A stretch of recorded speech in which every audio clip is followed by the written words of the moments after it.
The CEO stopped breathing inside the elevator on the 42nd floor, and the only person who could save her was the janitor she'd been secretly falling for. That's how Logan Carter's carefully invisible life shattered in one night. A single father working graveyard maintenance shifts just to survive, he'd spent months avoiding Charlotte Vale's eyes. She was 30, brilliant, untouchable, the kind of woman who could ruin everything he'd built for his 4-year-old daughter with one careless rumor. But when the elevator cables groaned and the lights flickered out, none of that mattered anymore. If you want to know how a maintenance man and a billionaire CEO fell in love across the most dangerous line in Chicago, stay until the end. Drop a like and comment what city you're watching from so I can see how far this story travels. The thing about working nights in a building that costs more than most people earn in 10 lifetimes is that you learn to make yourself small. Not just physically, though Logan Carter had that down to a science, 6'1" frame, somehow compressing into corners and service corridors like smoke, but mentally, spiritually even, if you believed in that sort of thing. Logan didn't believe in much anymore except his daughter's breakfast being on the table by 7:30 and the rent check clearing on the 1st. It was 11:40 on a Thursday in January when he pushed his maintenance cart past the executive suites on Sterling Vale Capital's 42nd floor.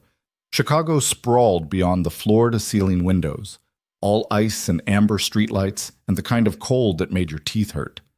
Logan kept his eyes down. He'd learned that too, where to look, where not to look, which conversations to overhear, and which to forget before they even registered. The vacuum hummed against Italian marble. His hands worked on autopilot, the same motions he'd performed 5 nights a week for the past 16 months. Empty the trash. Wipe down the conference table. Check the thermostats. Don't touch anything expensive. Don't be seen. Especially don't be seen by her. Charlotte Vale's office sat at the far end of the floor, separated from the other executives by 30 feet of hallway that might as well have been the Grand Canyon. Logan had timed his routine around her schedule.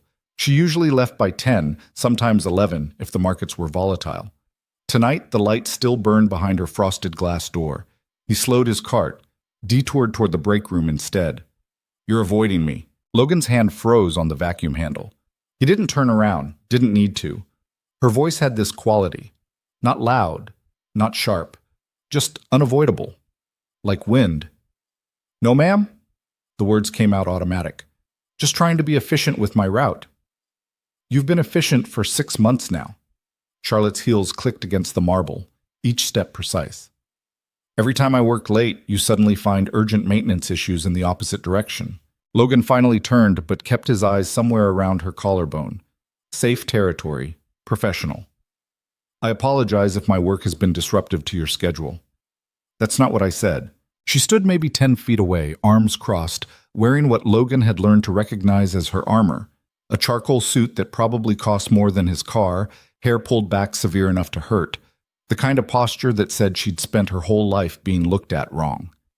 She was 30 years old and ran a billion-dollar investment firm her father had built, and everybody in the building either wanted something from her or was terrified of her, usually both. Logan just wanted her to go home so he could finish the bathrooms. "I should let you get back to work," he said quietly. "Why won't you look at me?" The question hung in the air between them like frost. Logan's jaw tightened. Outside, snow had started falling again, fat flakes drifting past windows that cost more to install than he'd make in a year. "I do look at you, Ms. Vale. When we speak, I'm always respectful. You look at my shoulder, sometimes my forehead, if you're feeling bold." She took 3 steps closer. "But you've never once looked me in the eye." Logan's fingers gripped the vacuum handle hard enough to hurt. This was dangerous. This whole conversation was a minefield, and he could feel the ground shifting under every word. "With respect, I'm maintenance staff. You're the CEO. There's a professional boundary." I talked to the mail clerk, the security guards, the woman who brings lunch from the Vietnamese place on Fridays. Charlotte's voice didn't rise, but something in it sharpened. "They all look at me. Some of them stare too long. Some barely glance. But you're the only person in this building who acts like meeting my eyes might kill you." Because it might, Logan thought. Because you're exactly the kind of complication I can't afford. Out loud, he said, "I apologize if I've made you uncomfortable. Stop apologizing." Charlotte ran a hand across her face, and for just a second the CEO mask cracked. She looked tired, actually tired, not the performative exhaustion rich people wore like accessories. I'm not offended. I'm curious. There's nothing curious about it, Ms. Vale. I'm just trying to do my job. At midnight on a Thursday. It's when they schedule me. You requested nights. She said it like a fact, not a question. I checked with HR. Logan's stomach dropped. She'd checked with HR about him, about his schedule. The walls were definitely closing in now. I have a daughter, he said carefully. She's 4. Daycare costs less if I can drop her off early and nights pay a differential. Something shifted in Charlotte's expression. Not pity. Logan had learned to recognize pity, and he hated it with his whole chest. But something else. Recognition, maybe. What's her name? Emma. Just Emma? No middle name? Emma Rose. The words came out softer than he meant them to. She's named after my grandmother. Charlotte nodded slowly, like he'd confirmed something she'd been wondering about. The snow kept falling outside. Somewhere 42 floors below, the city was alive. Bars full of people pretending to have fun. Couples fighting on street corners. The whole messy human thing. Up here, it was just silence and expensive air and a conversation that needed to end about 5 minutes ago. I should finish my route, Logan said. It's almost midnight. Don't you need to get home? I work until 2. That's insane. That's rent. Logan immediately regretted the edge in his voice. I mean, that's my schedule, Ms. Vale. I'm used to it. Charlotte studied him for a long moment, and Logan kept his eyes firmly on her left shoulder. Professional. Appropriate. Safe. Okay, she finally said. I'll let you get back to it. She turned toward her office, heels clicking against marble, and Logan felt something in his chest unclench. Crisis averted. Boundary maintained. Everything back to normal. Then she stopped. My father used to work nights, Charlotte said without turning around. When he first started the firm, my mother would put me to bed and he wouldn't come home until I was already at school the next morning. I was 7 when I realized other kids' dads came home for dinner. Logan didn't say anything, didn't know what to say. I used to hate him for it, Charlotte continued. Thought he cared more about money than us. Took me until college to understand he was just terrified of losing everything he'd built. Terrified we'd end up back where he came from. She looked back over her shoulder, and this time Logan's eyes met hers before he could stop himself. They were gray, he realized, not blue like they looked in the company photos. Gray like Lake Michigan before a storm. Your daughter's lucky, Charlotte said quietly, to have someone who works that hard for her.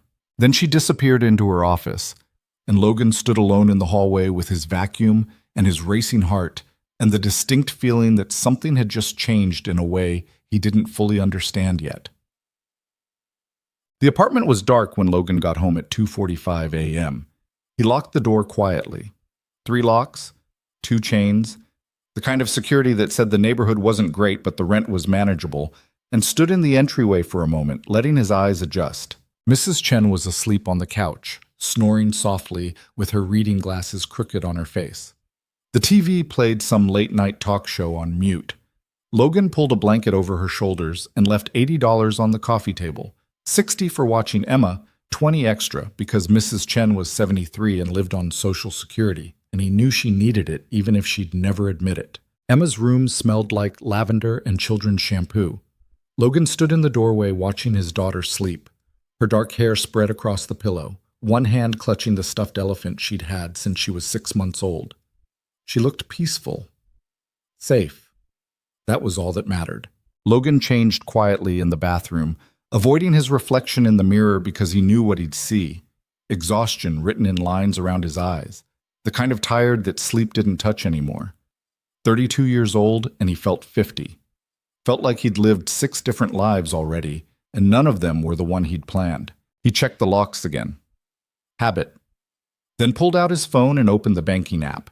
$847 in checking, $3,200 in savings that he wasn't allowed to touch, except for actual emergencies. Rent was due in 8 days. $1,450 for the apartment, $380 for Emma's daycare, $120 for utilities if he kept the heat low and didn't run the dishwasher. That left about $400 for groceries, gas, and everything else life decided to throw at him. The math worked. Barely. It always barely worked. Logan set an alarm for 6:30, 3 hours and 45 minutes of sleep if he fell asleep immediately, and lay down on the mattress he'd bought off Craigslist 2 years ago. The Springs complained. Outside, the city rumbled with distant sirens and someone's car alarm and all the noise of people living lives that intersected with his only at the edges. He tried not to think about Charlotte Vale. Tried not to think about the way she'd looked at him when he finally met her eyes. Tried not to think about how his carefully constructed walls had developed a crack he didn't know how to fix. He failed at all three and lay awake until the alarm went off, which felt about right for how his life worked lately. Emma was a morning person in the way only 4-year-olds could be, explosively, violently cheerful from the moment her eyes opened. Logan made her chocolate chip pancakes because it was Friday and Fridays were special, and because Mrs. Chen had texted him at 6 a.m. that she'd caught Emma crying last night missing her daddy. "Why do you work at nighttime?" Emma asked around a mouthful of pancake. "Why can't you work when I'm at school?" "Because nighttime jobs pay better, sweetheart. And they let Daddy be here when you wake up and when you go to sleep." "But you're tired all the time." Logan looked at his daughter, at those huge brown eyes that saw too much, and felt something crack in his chest. "I'm okay, promise. Mrs. Chen says you work too hard." "Mrs. Chen talks too much." Emma giggled. "She says you need a wife." "Oh, she does she?" "She says everybody needs somebody to take care of them, even daddies." Logan flipped another pancake, buying himself time to figure out how to respond. Emma's mother had left when Emma was 8 months old, packed a bag one morning while Logan was at work and disappeared so completely it was like she'd never existed. No note, no explanation, just gone. Emma didn't remember her, didn't ask about her anymore. To Emma, family was just her and Logan and Mrs. Chen and the couple of daycare workers she liked. Simple, uncomplicated. Logan wanted to keep it that way. "I've got you," he said finally. "That's all I need. And Mrs. Chen. And Mrs. Chen. And my elephant. Obviously the elephant. Can't forget Mr. Trunks." Emma dissolved into giggles, and Logan felt the tightness in his chest ease slightly. This was what mattered. This moment. This kitchen. This kid who thought chocolate chip pancakes were the height of luxury. He dropped Emma at daycare at 7:45, kissed her forehead, promised to pick her up at 5:30. Drove home through rush hour traffic that made his head pound. Collapsed onto his bed, still wearing his shoes. Slept for 5 dreamless hours. Woke up, made instant coffee, ate leftover pancakes standing over the sink. Picked up Emma. Made her dinner. Helped her with a puzzle. Read her 3 stories even though the deal was usually 2. Watched her fall asleep holding Mr. Trunks. Called Mrs. Chen. Showered, changed into his work uniform. Drove back to Sterling Vale Capital and started the whole thing over again. Ji Shuoch. Charlotte was in her office when Logan arrived at 10:30. He could see her through the frosted glass, a silhouette backlit by her desk lamp. He took the long route to the supply closet. The building was quieter on Fridays. Most of the executives left early, started their weekends at whatever expensive places rich people went. Logan vacuumed conference rooms that smelled like expensive cologne and leftovers from catered lunches. Emptied trash cans full of paper that probably contained information worth more than his annual salary. He was wiping down the kitchen on 41 when Charlotte found him. "You're early tonight," she said from the doorway. Logan didn't jump. He'd heard her heels on the tile, but his hands stilled on the counter. "Emergency situation on 37, broke pipe. They needed me to cover up here early." It wasn't entirely a lie. There had been a pipe. It just hadn't needed him specifically. Charlotte nodded, leaning against the doorframe. She'd loosened her hair from its severe bun, and it fell around her shoulders in waves that made her look younger, more human. "Can I ask you something?" "Of course, Ms. Vale." "Do you hate working here?" Logan turned to face her, surprised enough to forget his usual careful eye contact avoidance. "No. Why would you think that?" "You seem miserable every time I see you." "I'm not miserable, I'm just—" Logan paused, searching for the right word. "Focused. I've got responsibilities." "Emma." "Yeah, Emma." Charlotte crossed her arms, studying him with an intensity that made Logan want to look away, but somehow couldn't. "What happened to her mother?" If you don't mind me asking. I do mind, actually. The words came out harsher than he meant them to. Charlotte's expression flickered, surprise, maybe hurt, but she didn't retreat. Okay, she said simply. I'm sorry for overstepping. Logan sighed, ran a hand through his hair. No, I'm sorry. That was rude. It's just not something I talk about. Understood. They stood in silence for a moment. Outside the windows, Chicago glittered like something out of a movie. Beautiful and cold and completely indifferent to the people living inside it. Her mother left, Logan heard himself say. When Emma was 8 months old, just left. No warning, no explanation. One day she was there, the next day she wasn't. Charlotte's face softened. I'm sorry. Don't be. We're better off without her. Emma doesn't even remember her. That doesn't mean it didn't hurt you. Logan looked away, back to the counter he'd already wiped clean twice. It doesn't matter if it hurt. All that matters is keeping Emma safe and fed and happy. Everything else is just noise. That's a very practical way to look at it. It's the only way I can afford to look at it, Ms. Vale. Charlotte. Logan glanced back at her. What? Call me Charlotte, please. Ms. Vale makes me feel like my mother. That's not appropriate. Neither is me interrogating you about your personal life at 11 p.m. on a Friday. But here we are. Charlotte smiled slightly. I'm not asking you to be friends, just asking you to use my first name when it's just us. It's a trap, Logan's brain supplied helpfully. Everything about this is a trap. Okay, he said anyway. Charlotte. Her smile widened, and Logan realized with a sinking feeling that he was in serious trouble. Over the next 3 weeks, Charlotte kept finding him. Not obviously, not in a way that would raise eyebrows or start rumors, but somehow she was always working late on the nights Logan was scheduled for the executive floor. Always needed coffee when he was restocking the kitchen. Always had a question about the thermostat or the blinds or some other minor thing that definitely didn't require the CEO's personal attention. Logan knew what was happening, knew he should shut it down. Didn't. They talked about small things at first. Chicago weather, the coffee shop on the corner that Charlotte insisted made the best lattes in the city, the weird modern art sculpture in the lobby that neither of them understood but both pretended to appreciate when the artist visited. Then the conversations got deeper. Charlotte told him about growing up rich, but not feeling rich, about a father who built empires but forgot to come home for birthdays, about pressure that felt like drowning from the moment she understood what her last name meant. Logan told her about community college dreams that died when Emma's mother got pregnant, about working 3 jobs that first year, about the terror of holding a tiny human who depended on you for literally everything and having no idea what you were doing. They didn't talk every night. Some nights Charlotte actually left early. Some nights Logan managed to avoid her section entirely. But the nights they did talk started to feel like something Logan looked forward to, which was exactly the problem. You're playing with fire, Mrs. Chen said one morning when Logan came home and couldn't stop smiling. Rich girl like that, poor boy like you. It's a movie, not real life. We're just talking. Talking leads to thinking. Thinking leads to feeling. Feeling leads to heartbreak. You're very dramatic, Mrs. Chen. I'm Chinese. We invented drama. Logan laughed, but Mrs. Chen's expression stayed serious. I like you, Logan. You're a good boy, good father, but that girl lives in a different world. You think her people going to accept a maintenance man with a daughter? You think her father's company going to let her date the help? We're not dating. Not yet. But you want to. I can see it in your face. Logan didn't have an answer for that, because Mrs. Chen was right. Somewhere in the past 3 weeks, want had crept in like water under a door, and now he was standing in a flood. But the elevator incident happened on a Tuesday in February.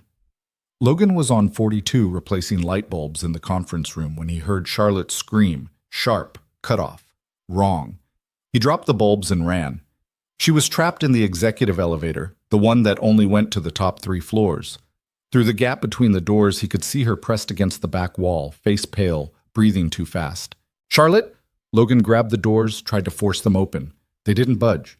Are you hurt? Can't breathe. Okay, listen to me. You're having a panic attack. The elevator's stuck, but you're safe. I need you to breathe with me.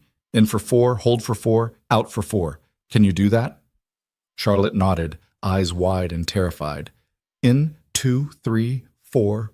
Hold. 2, 3, 4. Out. 2, 3, 4. He talked her through it 3 times while his other hand worked his radio, calling down to building security, to engineering, to anyone who could help. The elevator had stopped between 41 and 42, some kind of mechanical failure that shouldn't have been possible with all the safety systems. How long? Charlotte gasped. They're coming. 10 minutes, maybe 15. I can't do 15. Yes, you can. Hey, look at me, look at my eyes. Charlotte's gaze locked on his through the gap. Tell me about Emma, she said suddenly. Tell me something about your daughter.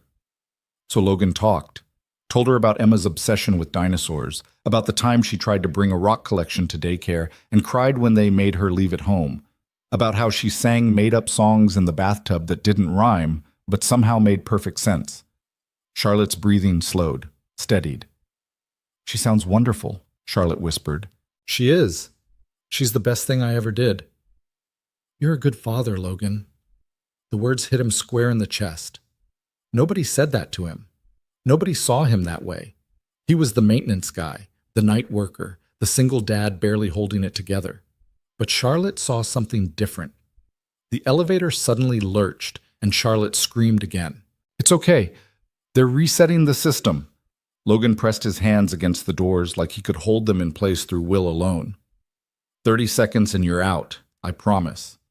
The elevator climbed slowly, aligning with the 42nd floor. The doors opened and Charlotte practically fell into Logan's arms, shaking so hard her teeth chattered. I've got you, Logan said quietly.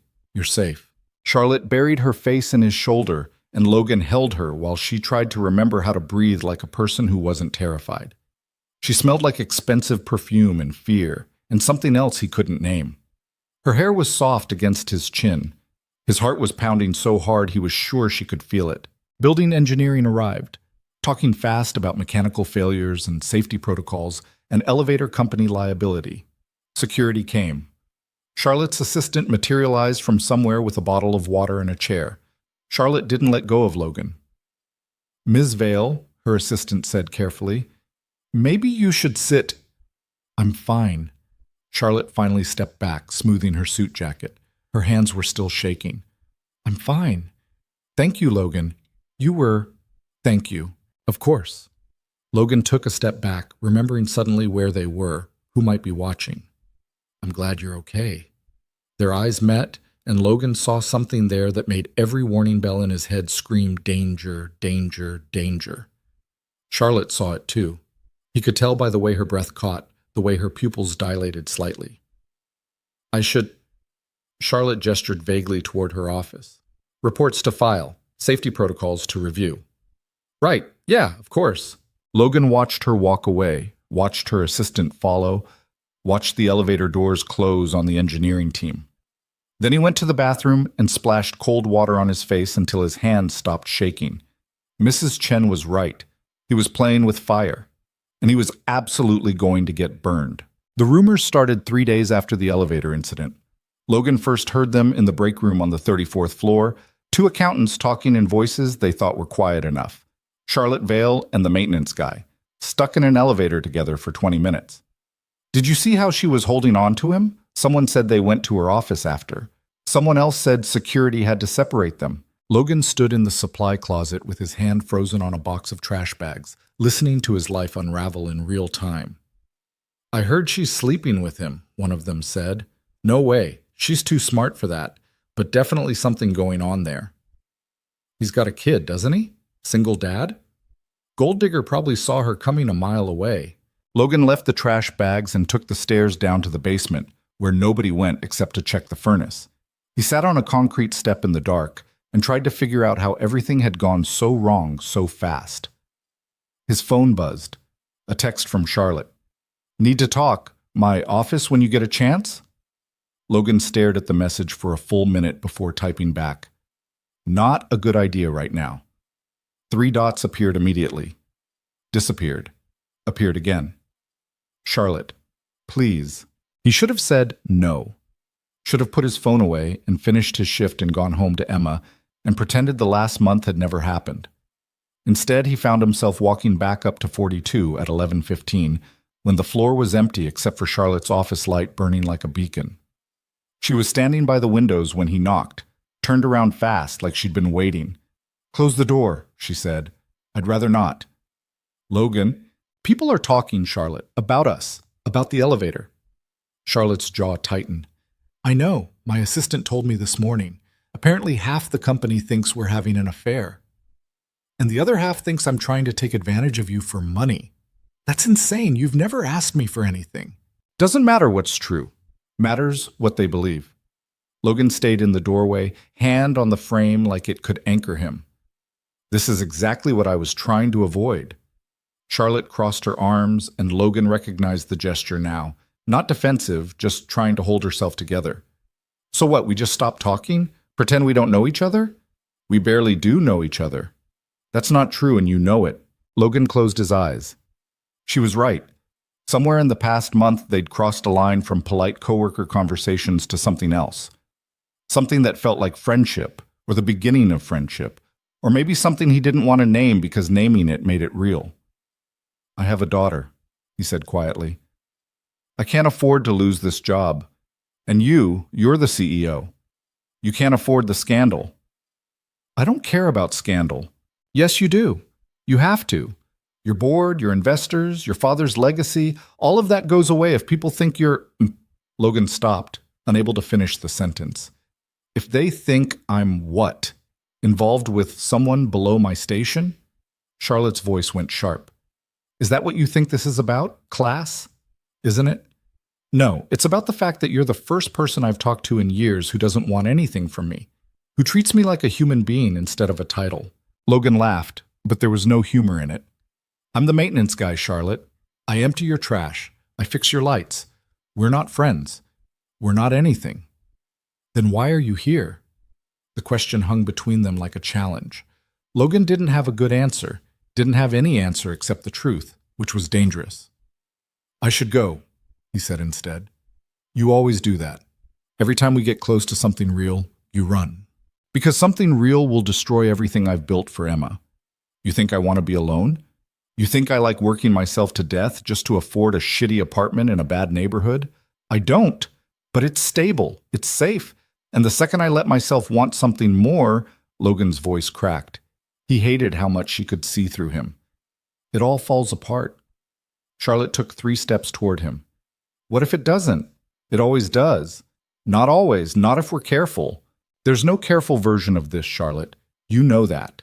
She stopped a foot away from him, close enough that Logan could smell her perfume, see the exhaustion in her eyes. She looked like she hadn't slept in days, looked like she was holding on to something fragile that might break if she squeezed too hard. "I'm tired," Charlotte said softly. "I'm so tired of being alone, of pretending I don't care about anything except quarterly reports and shareholder value, of going home to an empty apartment and wondering if this is all there is." "Charlotte, I know it's selfish. I know you have real problems, and I'm just some rich girl complaining about being lonely, but I can't—" She pressed her fingers to her eyes. "I can't stop thinking about you, and I know that's not fair to you, but I needed you to know." Logan felt something in his chest cave in. This was the moment where he could walk away and keep his life intact, keep the walls up, keep Emma safe. He stayed. "I think about you too," he admitted, "all the time, and it scares the hell out of me." Charlotte looked up at him, and her eyes were wet. "Yeah? Yeah." They stood there in her office with the city spread out below them, 2 people from completely different worlds trying to figure out if the space between them could ever be crossed. "I don't know how to do this," Logan said finally. "I don't know how to want something for myself without it feeling like I'm taking something from Emma. Maybe wanting something for yourself makes you a better father. Maybe Emma deserves to see you happy. She's 4. She doesn't care if I'm happy. She just cares if I'm there." "Kids aren't as oblivious as you think," Charlotte smiled sadly. "I knew my father was miserable. Knew my mother was lonely. They thought they were protecting me by staying together, by maintaining appearances. But all I learned was that love meant suffering silently." Logan thought about Emma asking why he worked nights. Thought about Mrs. Chen saying he needed someone to take care of him. thought about all the ways he'd tried to be enough for his daughter and all the ways he kept falling short.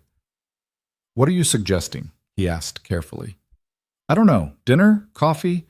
A conversation somewhere that isn't a corporate building at midnight? People will see. Let them see. Easy for you to say. You're the CEO. Worst case, you get some gossip. I get fired and lose custody because I can't provide for my daughter." Charlotte flinched. That wouldn't happen. You don't know that. You don't know what family court looks like when you're poor, when they're looking for any excuse to decide you're unfit. Is that what happened before? With Emma's mother? Logan's hands clenched into fists. No, she just left. Didn't fight for custody, didn't want it. But that doesn't mean the system won't decide I'm not good enough someday. You're an incredible father, Logan. Anyone who spent 5 minutes with you would see that. Yeah, well, family court judges don't usually spend 5 minutes getting to know you. They look at your income, your housing, your work schedule, and they make decisions based on numbers. Charlotte was quiet for a long moment. Outside, snow had started falling again, blurring the city lights into something soft and almost beautiful. "I have an idea," she said finally. "But you're going to think it's crazy." "I already think this whole conversation is crazy." "Fair point." Charlotte took a breath. "What if we did this completely under the radar? No public dinners, no office interactions beyond professional, just two people getting to know each other away from all the noise, like a secret relationship, like a private one. There's a difference." Logan wanted to argue, but he couldn't find the words, because part of him, the part that had been lonely for 3 years, the part that lit up every time Charlotte smiled, the part that was so damn tired of being scared all the time, that part was screaming yes. "I need to think about it," he said. Charlotte nodded. "Okay, that's fair." Logan turned to leave, made it 3 steps before her voice stopped him. "Logan?" He looked back. "Thank you. For being honest with me. For treating this like it matters." "It does matter," Logan said quietly. "That's the problem." He left before she could respond, before he could change his mind, before he could do something stupid like cross the room and kiss her the way he'd been thinking about for weeks. The hallway was empty. The elevator was fixed. Logan took the stairs anyway, needing the time to clear his head. His phone buzzed halfway down. "Charlotte, I meant what I said. About you being an incredible father." Logan stared at the message until his vision blurred, then shoved the phone in his pocket and kept walking. At home, Emma was asleep with Mr. Trunks tucked under her chin. Mrs. Chen was watching a Korean drama with subtitles, eating instant noodles from a styrofoam cup. "You look like hell," she said without looking away from the screen. "Thanks, Mrs. Chen." "The rich girl?" Logan collapsed onto the couch next to her. "How do you always know?" "I'm 73. I've seen every story there is." She paused her drama, turned to look at him properly. "You like her." "I can't like her." "But you do." Logan scrubbed his hands over his face. "It doesn't matter what I feel. The logistics are impossible." "Logistics," Mrs. Chen snorted. "You talk like an accountant. Love isn't logistics." "I'm not in love with her." "Not yet. But you're close, I can see it." "You can see a lot for someone who's supposed to be watching TV." Mrs. Chen patted his knee. "I like her. The way you talk about her. It's different. You smile. You don't smile about anyone except Emma." "That's not true." "When's the last time you smiled about something for yourself? Something that wasn't Emma's happiness, or making rent, or keeping the lights on?" Logan didn't have an answer for that. "She makes you feel like a person again," Mrs. Chen continued. "Not just a father, not just a worker, a person with wants and dreams. That's dangerous, but it's also good. What if I screw it up? What if Emma gets hurt? What if you don't? What if Emma gets to see her father happy for once?" Logan looked at the wall, at the cracks in the paint he kept meaning to fix, at the whole shabby apartment that was barely enough but somehow had to be. "I don't know how to do this," he admitted. "Nobody does. That's what makes it love." "I told you, I'm not Chen." "You will be." Mrs. Chen picked up her noodles again, unpaused her drama. "Now stop bothering me. This is the good part where the CEO falls for the poor fisherman." "That's not helpful, Mrs. Chen." "I know, but it's entertaining." Logan went to bed but didn't sleep. Lay awake thinking about Charlotte's eyes, Emma's future, all the ways this could go wrong. thinking about the last time he'd let himself want something, Emma's mother, a future, the kind of stability that seemed so easy for everyone else, and how thoroughly that had fallen apart. But he also thought about Charlotte pressed against him in the elevator, shaking and terrified and somehow trusting him to make it okay. Thought about the way she talked about her father, about loneliness, about all the money in the world not being enough to fill certain kinds of empty. Maybe Mrs. Chen was right. Maybe feeling like a person again was worth the risk. His phone lit up on the nightstand. Another message from Charlotte. Charlotte, Vietnamese restaurant. Friday night, 7 p.m. No pressure, but I'll be there either way. Logan typed and deleted 5 different responses before settling on, I'll think about it. Charlotte, that's all I'm asking. He thought about it for 4 days straight. Thought about it while making Emma breakfast, while dropping her at daycare, while trying to sleep through afternoons that felt too bright and too loud. Thought about it during his shifts, carefully avoiding the 42nd floor, taking routes that kept him far away from Charlotte's office. But Friday came anyway, inevitable as weather. Logan picked up Emma at 5:30 like always. Made her chicken nuggets and steamed broccoli because she'd eat the broccoli if he promised ice cream after. Read her 2 books, Goodnight Moon and the one about the dinosaur who was afraid of the dark, and tucked her into bed by 7. Mrs. Chen arrived at 6:45 wearing her good coat, the one she saved for church. You're dressed up, Logan said. So should you be. That shirt has a stain. Logan looked down. She was right. I'm not going. Yes, you are. I already told my daughter I'm busy tonight. Don't make me a liar. Mrs. Chen. Logan. She grabbed his shoulders, forced him to meet her eyes. I've known you 3 years. 3 years of watching you work yourself to death, of seeing you pretend you don't need anything except that little girl sleeping in there. And you're a good father. The best I've ever seen. But Emma needs to see you take care of yourself too. She needs to learn that adults are allowed to want things, to be happy. What if I'm not good at it anymore? Being happy. Then you practice, like everything else. Mrs. Chen pushed him toward the bedroom. Now change your shirt and brush your teeth. You smell like floor cleaner. Logan changed, brushed his teeth, stared at himself in the bathroom mirror, and tried to remember the last time he'd gone on a date. 4 years? 5? Emma's mother had been the last person he'd tried to be romantic with, and look how that turned out.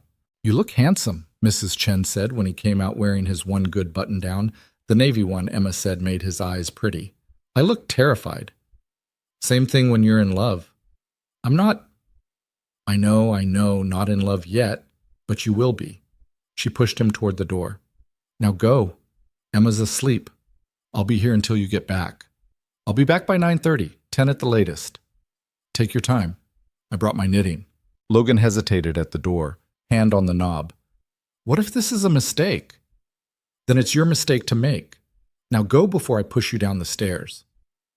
The Vietnamese restaurant was in a neighborhood Logan didn't know, 20 minutes from his apartment in a direction he never went.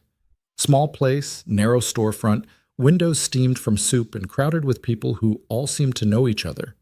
Nothing like the places Charlotte probably usually ate. Logan spotted her immediately.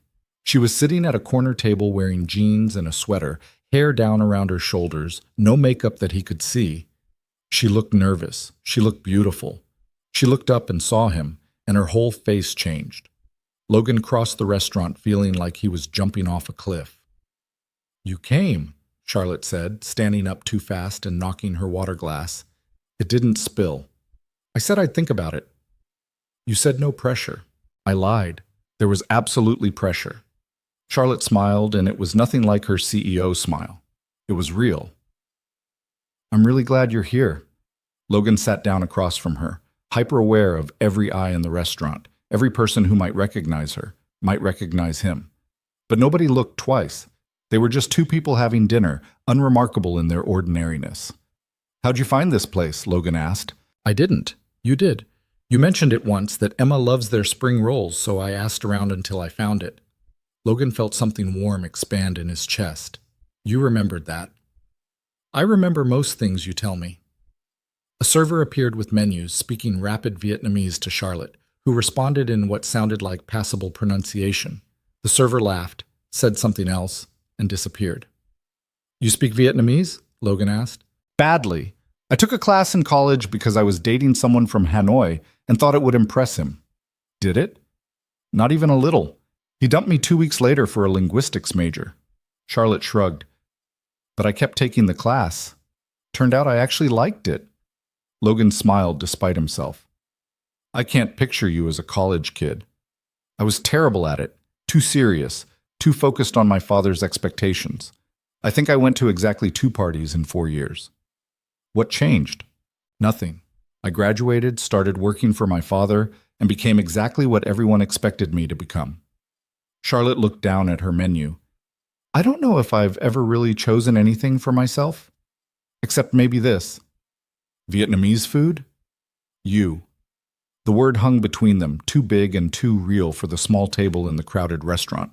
Logan's throat went tight. You don't know me well enough to choose me, he said quietly. Then let me get to know you. The server came back before Logan could respond, and Charlotte ordered in a mix of Vietnamese and English, while Logan tried to remember how breathing worked. She ordered too much food, spring rolls and pho and grilled pork and things Logan couldn't pronounce. And when he protested, she just smiled. Emma can have the leftovers, she said. You're already thinking about leftovers? I'm a planner. It's a problem. The food arrived in waves, steaming and fragrant, and Logan realized he was actually hungry for the first time in days.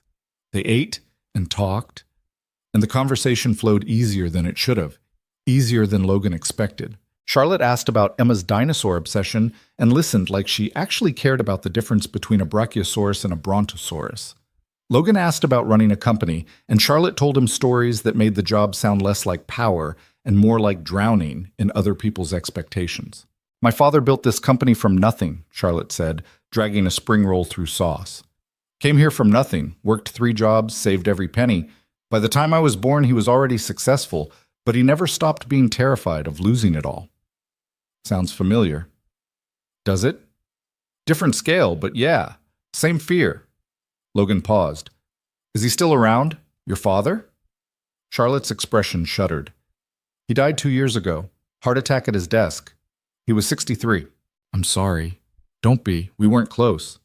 Charlotte took a sip of water. He left me the company and a note that said, "Don't screw it up." That was it. No, I love you. No, I'm proud of you. Just a reminder that his legacy mattered more than anything else. Logan didn't know what to say to that. Didn't know how to comfort someone grieving a parent who was gone, but had never really been there. Emma's lucky, Charlotte said after a moment. To have you. You're present. You show up. That matters more than money. Money helps, though. It does. But it doesn't replace the other stuff. They finished eating, and the server brought tea, sweet and hot in small cups. The restaurant had gotten quieter, people filtering out until it was just a few stragglers and Logan and Charlotte in the corner pretending the rest of the world didn't exist. Can I ask you something? Charlotte said. Sure. When Emma's mother left, did you see it coming? Logan wrapped his hands around his teacup, let the heat ground him. No, I thought we were happy. Thought we were building something. One morning I went to work, and when I came home, everything was gone. Her clothes, her books, the cheap engagement ring I'd saved for 6 months to buy. Just gone. Did she say why? She left a text. 3 weeks later. Said she wasn't ready to be a mother, wasn't ready to be tied down. Said I'd understand someday. Logan's laugh was bitter. I've never understood. Emma was perfect, is perfect. How do you look at your own daughter and just walk away? I don't know, but I'm sorry she did that to you, to both of you. We're better off without her. Maybe, but that doesn't make it hurt less. Charlotte was right, and Logan hated how easily she could see through him. Hated and was grateful for it in equal measure. Why me? He asked suddenly. You could date anyone. Someone successful, someone who fits in your world. Why the broke maintenance guy with a kid and a used car? Charlotte smiled. 'Cause you're the first person in years who's talked to me like I'm Charlotte, not Charlotte Vale, CEO. Because you tell the truth even when it's uncomfortable. Because you love your daughter more than anything, and that kind of love... She stopped, swallowed hard. That's rare. That's real. I'm a mess, Charlotte. I work nights, I barely sleep. I live in a shitty apartment in a bad neighborhood. I can't take you to nice restaurants or buy you expensive things or... I don't want expensive things. I have expensive things. They don't make me happy. What does make you happy? Charlotte looked at him for a long moment, and Logan saw something in her eyes that made his chest ache. "This," she said quietly. "Right now. Sitting in a Vietnamese restaurant with someone who sees me. That makes me happy." Logan reached across the table before he could stop himself, let his hand cover hers. Her skin was soft, warm, and when her fingers curled around his, it felt like falling and flying at the same time. "I'm scared," he admitted. "Scared this won't work. Scared I'll screw it up. Scared Emma will get hurt. I'm scared too. But maybe that's okay. Maybe being scared means it matters." They sat like that for a while, hands linked across a table sticky with sauce. Two people trying to figure out if wanting something was enough to make it real. Logan's phone buzzed, a text from Mrs. Chen. "Emma woke up. Fine now. Take your time." He showed Charlotte the message and she smiled. "You should get home." "I should." Neither of them moved. "Can I see you again?" Charlotte asked. "Like this. Away from work. Just us." Logan knew the smart answer, knew he should say no, should put distance between them before this turned into something he couldn't control. But looking at Charlotte's face, open and hopeful and so damn beautiful, he couldn't make himself say it. "Yeah," he said instead. "I'd like that." Charlotte's smile could have lit the whole city. They split the check even though Charlotte protested, and Logan walked her to her car, a sleek black thing that probably cost more than he'd make in 5 years. She unlocked it but didn't get in, just stood there in the cold looking at him like she was trying to memorize his face. "Thank you," she said, "for giving this a chance." "Thank you for asking." Charlotte stood on her toes and kissed his cheek, quick and soft, and Logan felt it all the way down to his bones. Then she was in her car, pulling away into traffic, and Logan was standing alone on a street corner in a neighborhood he didn't know, feeling like his entire life had just tilted sideways. He drove home in a daze, parked in front of his building, sat in the car for 5 minutes trying to process what had just happened. Mrs. Chen was waiting with raised eyebrows and a knowing smile. "So?" she asked. "So what? Don't play dumb. How was it?" Logan sank onto the couch, bone-tired and wide awake all at once. "I think I'm in serious trouble, Mrs. Chen." "Good trouble or bad trouble?" "I don't know yet." Mrs. Chen patted his shoulder. "Love is always both. That's how you know it's real." She left, and Logan checked on Emma, still asleep, still holding Mr. Trunks, before collapsing into bed with his clothes still on. His phone buzzed one more time. "Charlotte, I had a really good time tonight." Logan smiled at the ceiling, feeling young and stupid and terrified. Logan, "Me too." Charlotte, "Same time next week?" Logan, "Yeah, same time next week." He fell asleep still smiling, and for the first time in 3 years, the fear felt worth it. They managed to keep it quiet for 6 weeks. 6 weeks of stolen Friday nights at restaurants across the city, always somewhere new, always somewhere nobody from Sterling Vale would think to look. Charlotte learned the names of every dinosaur in Emma's collection. Logan learned that Charlotte stress-ate gummy bears during board meetings and had read every Jane Austen novel at least 3 times. They texted constantly, stupid things, small things, the kind of minutia that didn't matter except it did. Charlotte sent him pictures of terrible modern art with captions like, "Explain this to me like I'm 5. Logan sent her videos of Emma's bedtime songs, off-key and beautiful. At work, they were careful, professional. Charlotte stopped working late on Logan's nights. When they passed in hallways, Logan kept his eyes down like always, and Charlotte pretended not to notice him. It was working, until it wasn't. The first crack appeared on a Wednesday in late March when Logan's supervisor pulled him aside during a shift. "Corporate wants to see you," Dave said, not meeting Logan's eyes. "HR office, tomorrow at 2. Logan's stomach dropped. "What for?" "Didn't say, but..." Dave lowered his voice. "Look, I like you, Carter. You're a good worker, but if you're doing something stupid, now's the time to get ahead of it." "I'm not doing anything." "Sure. That's why the CEO's assistant specifically requested you be available during business hours for a meeting that couldn't wait until your regular shift." Logan made it through the rest of his shift on autopilot, his mind racing. They knew. Somehow they knew. Maybe someone had seen them at one of the restaurants. Maybe Charlotte's assistant had figured it out. Maybe his phone buzzed at 2:15 a.m. Charlotte, did you get called to HR? Logan, yeah, tomorrow at 2. You? Charlotte, board meeting at 3. My assistant said it was urgent. This isn't good. Logan, we've been careful. Charlotte, not careful enough apparently. Logan stared at his phone, watching the dots appear and disappear as Charlotte typed and deleted responses. Finally, a message came through. Charlotte, whatever happens tomorrow, I don't regret this. Logan, me neither. Charlotte, we should probably stop texting in case they check phone records. Logan, yeah. Charlotte, Logan? Logan, yeah? Charlotte, I'm falling for you. I needed you to know that before tomorrow. Logan sat in the empty 42nd floor hallway and tried to breathe around the weight in his chest. He'd known. Of course he'd known. But seeing it written out, real and undeniable, made everything feel suddenly too big to handle. Logan, I'm falling for you too, and I'm terrified. Charlotte, good. Me too. They didn't text after that. Logan went home and didn't sleep. Watched the ceiling and tried to plan for every possible scenario. Getting fired was the most likely outcome. HR would give him some excuse about restructuring or performance issues, something that sounded legal, and he'd be out. Unemployment wouldn't cover rent. He'd have to find another job fast, probably multiple jobs, and childcare would become impossible, and he stopped himself before the spiral got worse.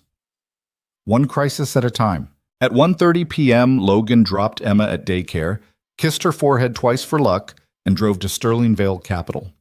He'd never been there during daylight hours. The building looked different in sunshine, less imposing, more ordinary.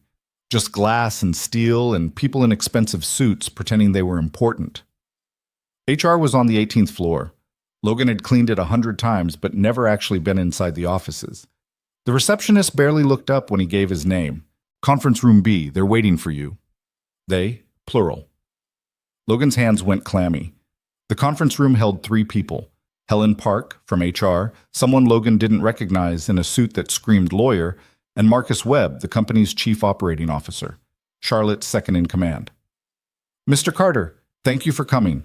Helen gestured to a chair. Please, sit.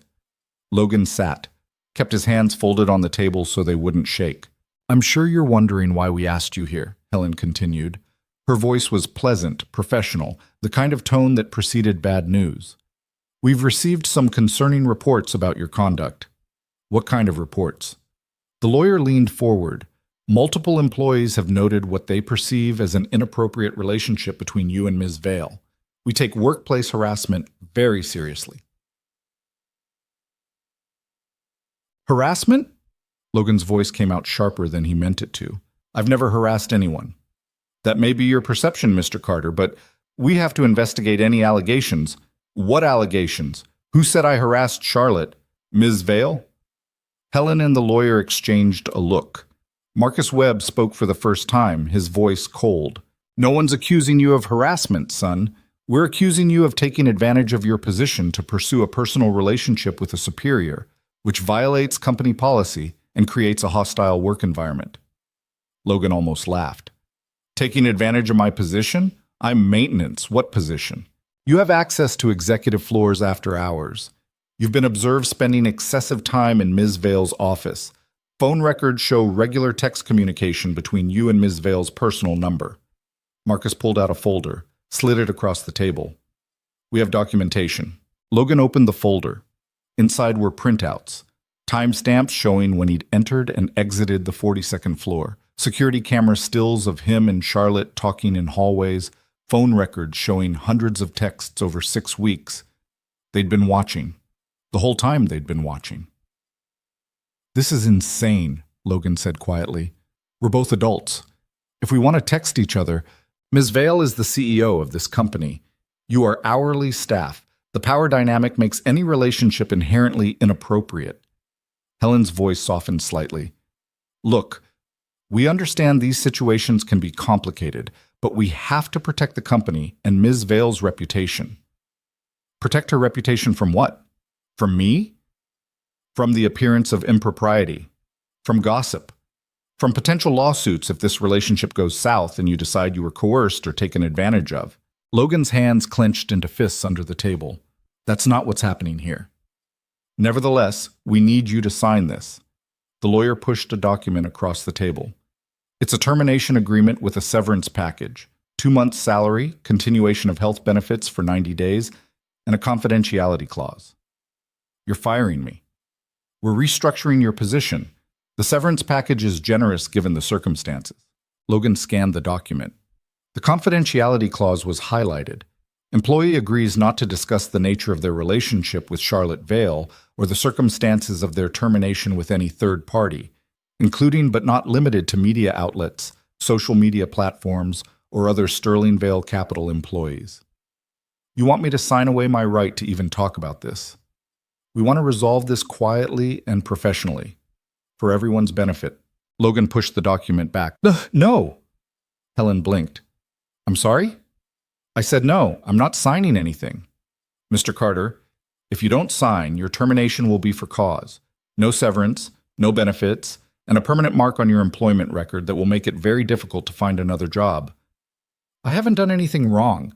Charlotte and I, Ms. Vale and I, we've been careful. We haven't violated any policies.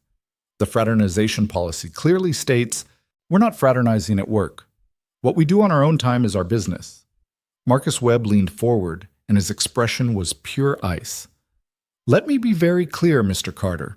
You can sign this document and walk away with enough money to support your daughter while you find new employment. Or you can refuse, and we'll make sure every company in Chicago knows exactly why you were terminated. Your choice. The threat landed like a punch. Logan's vision tunneled. You can't do that. We absolutely can. And we will. Marcus smiled, and it was the kind of smile that said he'd done this before. Think about your daughter. Think about what's best for her. Using Emma against him. They were actually using his daughter as leverage. Logan stood up so fast his chair scraped against the floor. I need to make a phone call. You can call your attorney after you sign. I need to call Charlotte, Ms. Vale. She should know about this. Helen's expression flickered. Ms. Vale is in a board meeting. She can't be disturbed. Then I'll wait. Mr. Carter, I'll wait. Logan walked out of the conference room, out of the HR suite, down the hall to the elevators. His hands were shaking so hard he could barely press the button. When the elevator doors opened on the 42nd floor, Charlotte's assistant looked up in surprise. You can't be up here during business hours. Where is she? Mr. Carter, I'll have to call security. Where is Charlotte? The boardroom door opened and Charlotte stepped out, already talking to someone over her shoulder. She stopped dead when she saw Logan. What are you? Her eyes went to his face. What happened? They're firing me, unless I sign an NDA and disappear. Charlotte's expression went from confused to furious in about 2 seconds. Excuse me? HR conference room B. They've got phone records, security footage, everything. They want me gone. This is a board meeting, someone said from inside the room. We're in the middle of... Give me 5 minutes. Charlotte grabbed Logan's arm, pulled him into her office, slammed the door. Tell me everything. Logan did. The whole meeting, the documentation, the threats about Emma, Marcus Webb's smile. Charlotte's face went progressively paler. Marcus called this meeting, she said quietly, told me it was about Q1 projections, but the board's been in there for an hour talking about company culture and liability. They set us up. They set you up. I'm the CEO. They can't touch me directly, so they're going after you. Charlotte paced to the window, back again. This is my fault. I should have known they'd try something like this. It's not your fault. Yes, it is.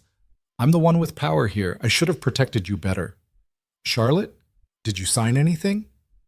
No, I came to find you first. Charlotte pulled out her phone, dialed a number. Michael, it's Charlotte Vale. I need you at my office in 20 minutes. Employment law emergency. Yes, I know it's expensive. I don't care. She hung up and turned to Logan. My attorney. Best in the city. He'll make sure they can't do this. Charlotte, I can't afford... Well, you're not paying. I am. That's not... I don't care if it's appropriate or fair or whatever else you're about to say. They're using you to get to me, and I'm not letting them win. Charlotte's voice was steel. You're not losing your job because of me. There was a knock on the door. Marcus Webb stepped in without waiting for permission. Charlotte, the board is waiting. Tell the board I'm dealing with an emergency. This is the emergency. You and Mr. Carter need to end whatever this is before it destroys your credibility and this company's reputation. Charlotte walked right up to Marcus, and even though she was 5 inches shorter, her presence somehow filled the room. Did you authorize HR to threaten my employee?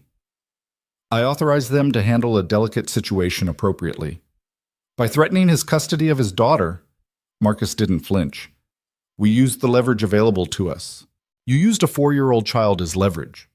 We used his circumstances. There's a difference. Marcus turned to Logan. Mr. Carter, you seem like a decent person, but you're out of your depth here. Take the severance. Move on. Find someone more appropriate. Everyone wins. Except Logan loses his job and I lose. Charlotte stopped herself. Exactly. You lose nothing because there's nothing to lose. A few dinners, some texting. It's not real, Charlotte. You're lonely and he's convenient. In 6 months, you won't even remember his name. The words hit Logan harder than they should have, because part of him had been thinking the same thing, that this was temporary, that Charlotte would eventually realize what everyone else already knew, that he didn't belong in her world. Get out, Charlotte said quietly. Charlotte. Get out of my office, now. Marcus looked at Logan, back to Charlotte. The board wants this resolved today. Either he signs the agreement or we escalate. Your choice. He left. The door clicked shut and the silence that followed felt like pressure building before an explosion. I should sign it, Logan said. No. Charlotte, they're going to make this ugly. They'll drag your name through every... I don't care. I do. I care about Emma, about my job, about... Logan ran his hands through his hair. This is exactly what I was afraid of. Exactly why I didn't want to do this in the first place. Charlotte's face crumpled. So you regret it? No, that's not what I... You regret me. I regret that you're being put in this position because of me. I chose this, Logan. I chose you, and I'd choose you again. Charlotte's voice broke. But if you want out, if this is too hard, it's not about want. It's about reality. They're right.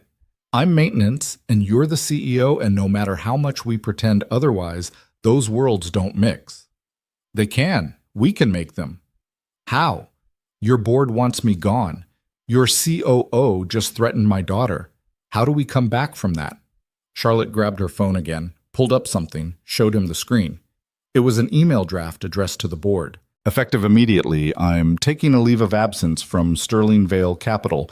Marcus Webb will serve as acting CEO while I'm gone.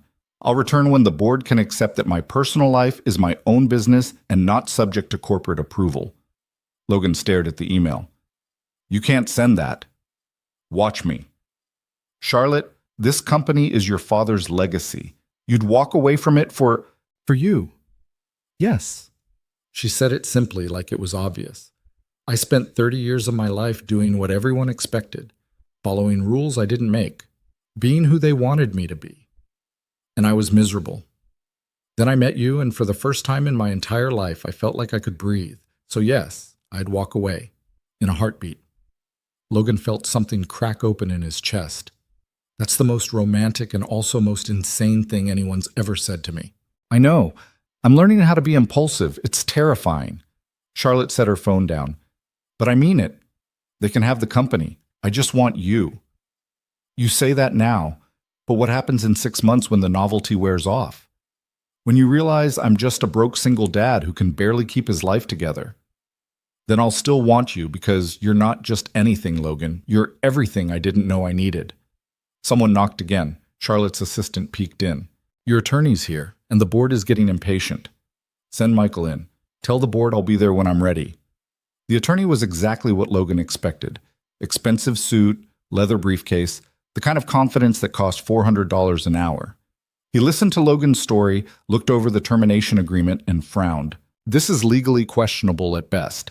The fraternization policy requires disclosure, not prohibition. And using his daughter as leverage could be considered coercion. Michael looked at Charlotte. If we fight this, we'll probably win, but it'll be public and messy. How messy? Logan asked. Depositions, document discovery, potential media coverage. They'll dig into everything. Your relationship, your finances, your custody arrangement. It won't be pleasant. Logan thought about Emma, about lawyers asking her questions, about her name in court documents, about growing up with kids who knew her dad sued a company and lost. I can't do that to her, he said quietly. Then we negotiate, Michael said. Better terms, higher severance, a neutral reference, and we get them to drop the NDA. The NDA's the whole point, Charlotte said. They want him silent. They want you protected. There might be middle ground. Michael stood. Let me talk to Helen. See what's actually on the table versus what's just intimidation. He left. Charlotte and Logan sat in her office watching the city below. Spring had finally arrived. The lake was blue instead of gray. Trees were budding. People walked without hunching against the cold. I'm sorry, Charlotte said finally, for all of this. You were right. I was selfish. I should have thought about the consequences before you... Stop. You don't get to apologize for wanting something, for wanting me. Logan turned to face her. This isn't your fault. It's just life, complicated and unfair and harder than it should be. So what do we do? I don't know. They sat in silence until Michael came back 20 minutes later. Okay, here's what I got. They'll increase the severance to 4 months' salary, health benefits for 6 months, neutral reference that confirms dates of employment and says nothing about cause of termination. And they'll modify the NDA. You can't talk to media or other employees, but you're free to discuss the situation with family, legal counsel, and in any official proceedings. That's it? Charlotte asked. That's better than the original offer. They're worried about the coercion angle. Helen knows they overplayed their hand with the daughter comments. Logan did the math in his head. 4 months' salary was almost $16,000. 6 months of health coverage. Time to find something new without panicking about Emma's next doctor visit. It was more than he'd make fighting. What do you think? He asked Charlotte. I think it's your choice, not theirs, not mine. Yours. Logan looked at the woman who'd just offered to walk away from $1 billion company for him, who'd hired an expensive attorney without blinking, who saw him as something more than just the maintenance guy. I'll take it, he said. On one condition. Michael raised an eyebrow. What condition? The NDA goes both ways. They don't discuss this with anyone either. No whisper campaigns, no blackballing me from other jobs. Complete silence. I can get that added. Then we have a deal. Michael nodded and left to draw up the revised agreement. Charlotte stood at the window with her arms wrapped around herself. I should have fought harder, she said. You did fight. You're still fighting. Logan crossed to her, turned her to face him. But some fights we can't win, not without losing more than we gain. So they just win? Marcus and the board and everyone who thinks people like us don't belong together? They win this round. But they don't get to decide what happens next. We do. Charlotte searched his face. What does happen next? I find a new job. You stay here and keep running this company better than your father ever did. And we figure out if this thing between us is real or just... It's real, Charlotte interrupted. At least for me it is. For me too. But Charlotte, I can't be the reason you lose everything your father built. I can't be that person. You're not. I'm choosing. I know, but I'm choosing too. I'm choosing to sign that agreement so you don't have to fight a war you didn't start. I'm choosing to protect my daughter. And I'm choosing to figure out what we are when we're not sneaking around or dodging your board. Charlotte's eyes filled with tears. I don't want to lose you. You're not losing me. I'm just not going to be here every night anymore. Then where will you be? I don't know yet. But wherever it is, you're welcome there. If you want. Charlotte kissed him. Right there in her office, with the door unlocked and the board waiting down the hall. She kissed him like she was trying to memorize the taste of him, and Logan kissed back like maybe this was goodbye, or maybe it was just the start of something different. When they broke apart, they were both breathing hard. I need to get back to the board, Charlotte whispered. I know. Don't sign anything until Michael reviews the final version. I won't. And Logan? She touched his face. This isn't over. Whatever they think, whatever anyone thinks, we're not over. Okay? Say it. Say we're not over. We're not over. Charlotte kissed him once more, quick and fierce, then walked out to face her board. Logan sat in her office for a long time after, looking at the city she commanded, wondering how he'd ended up here. Michael came back an hour later with papers. Logan read every word twice, signed where indicated, dated it. Just like that, he was unemployed. He drove home in the middle of the afternoon, a time he was never usually awake. The city looked different in daylight, brighter, louder, full of people with normal jobs and normal lives. Logan felt like a ghost. Mrs. Chen was waiting on his apartment steps. "You're home early." "I got fired." Her face fell. "Oh, Logan, it's okay. I got severance, 4 months. We'll be fine." "The CEO girl?" "Yeah, they found out, decided I was more disposable than she was." Mrs. Chen pulled him into a hug that smelled like jasmine and laundry soap. "I'm sorry." "Me too." He picked up Emma early from daycare, took her to the park even though it was a Wednesday, pushed her on the swings until his arms ached and she begged for just 5 more minutes. That night he tucked her in and she asked why he was home so early. "I got a new job," Logan lied. "Different schedule." "Will you be here more?" "Yeah, sweetheart. I'll be here more." Emma smiled and fell asleep holding Mr. Trunks, and Logan sat in the dark trying to figure out how he was going to keep that promise. His phone lit up. "Charlotte, did you sign?" Logan, "Yeah." Charlotte, "I'm sorry." Logan, "Don't be, I'm not." Charlotte, "What now?" Logan looked at his sleeping daughter, at the cracks in the ceiling, at all the broken pieces of a life he'd somehow managed to keep together through force of will. Logan, "Now I figure out what comes next, and hope you're still there when I do." Charlotte, "I'll be here, I promise." Logan believed her. He didn't know if that made him brave or stupid, but he believed her anyway. The first week without work felt like drowning in slow motion. Logan woke up Tuesday morning at 6:30, out of habit, lay in bed staring at the ceiling, and realized he had nowhere to go, no shift to prepare for, no building to clean, just empty hours stretching ahead like a canyon he didn't know how to cross. Emma noticed immediately. "Why are you still here?" she asked over breakfast, chocolate milk mustache on her upper lip. "My new job doesn't start for a while, remember? So I get to hang out with you more." "Every day?" "Every day." Emma's face lit up like Christmas. "Can we go to the zoo?" "Maybe. We'll see." "That means no," Emma said wisely, and Logan felt it like a knife. 4 years old, and she already knew that "we'll see" meant not enough money, not right now, maybe never. He dropped her at daycare and came home to an apartment that felt too quiet. Applied to 11 jobs online, maintenance positions, custodial work, anything that might pay close to what Sterling Vale had. Most required night shifts. All of them paid less. His phone buzzed around noon. "Charlotte, how are you doing?" Logan stared at the message. He wanted to tell her the truth, that he was terrified, that the severance wouldn't last as long as it should, that he'd already started doing math on how many meals he could skip to make groceries stretch further. But that felt like dumping his problems on someone who'd already sacrificed enough. Logan, "Fine. Job hunting. You?" Charlotte, "Board meeting from hell. Marcus is positioning himself as the hero who saved the company from scandal. I want to throw my coffee at him."